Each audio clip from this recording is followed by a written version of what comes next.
Since we have two different size gowns in the school, you're going to need to know how to wrap both of them.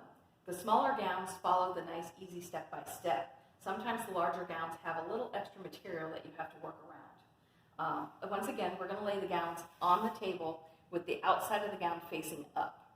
You're going to look for the seams to make sure that you have it correct. Some gowns will have visible seams that you can actually identify on the inside of the gown also, but not all.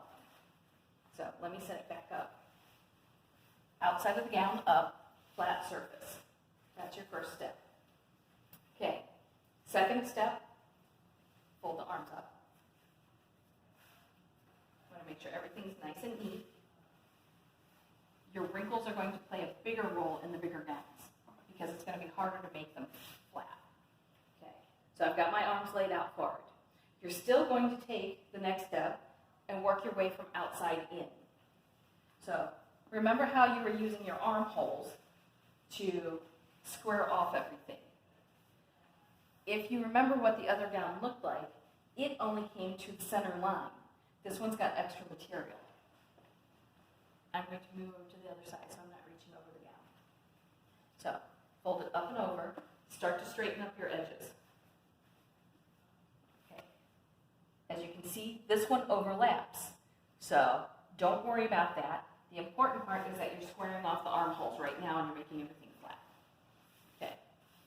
So that's our next step. The next step is to go in again. I'm going to pull this just a little bit this way so you can see my neckband easier.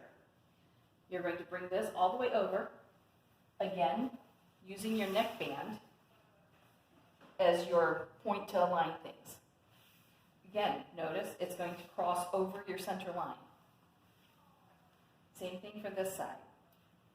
Line it up with your neck hole, as you can see here. Okay. You're going to take your gown and start with the top part. Now, because it's larger, I'm going to stick it in my hand a little bit crinkled, but then I'm going to flatten it out once I get up here. Your flat side's up. Your ties can come out on top this way. That's your first accordion fold. That's your first key that you're folding it the correct way. If you see this part, it's going to be wrong. Then you're going to accordion fold.